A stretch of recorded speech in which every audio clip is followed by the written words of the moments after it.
సందర్భంగా నేను తెలంగాణలో ఉన్నటువంటి గిరిజనులందరికీ, ముఖ్యంగా జైరాబాద్ పార్లమెంట్ కాన్స్టిట్యున్సీలో ఉన్నటువంటి గిరిజనులందరికీ తెలియజేసుకునేది ఏమంటే, మన ఏదైతే ఈ 50% పరిమితి ఉందో, మన ప్రియతమ నాయకులు భావి భారత ప్రధాని రాహుల్ గాంధీ గారు ఒక పిలుపునిస్తున్నారు. ఏమనంటే, రేపు కాంగ్రెస్ పార్టీ కేంద్రంలో అధికారం చేపట్టిన తర్వాత ఈ రిజర్వేషన్ల మీద ఏదైతే 50% పరిమితి ఉందో, ఈ 50% పరిమితిని ఎత్తేస్తామని చెప్పేసి వారు హామీ ఇస్తున్నారు. కాబట్టి కేంద్రంలో కాంగ్రెస్ పార్టీ అధికారంలోకి రావాల్సినటువంటి ఆవశ్యకత ఉంది. కాబట్టి ఈ రాష్ట్రంలో ఉన్నటువంటి గిరిజనులందరూ కూడా కాంగ్రెస్ పార్టీకి ఓటు వేసి కాంగ్రెస్ పార్టీని గెలిపించే దిశగా కాంగ్రెస్ పార్టీతో ఉండాలని చెప్పేసి Kamareddy ST cell Congress party తరఫున అందరికీ విన్నవించుకుంటా ఉన్నాం.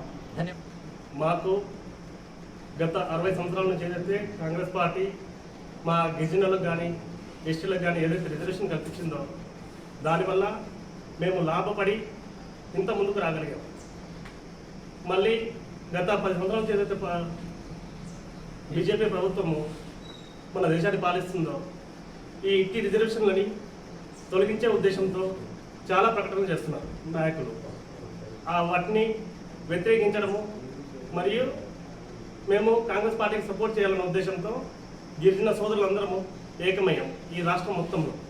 మళ్ళీ ఏదైనా వేరే ఉద్దేశంతో వేరే ప్రలోభాలకి లొంగకుండా మన గిరిజన సోదరులందరూ కాంగ్రెస్ పార్టీకి సపోర్ట్ చేయాలని చెప్పేసి విన్నవించుకుంటున్నాం.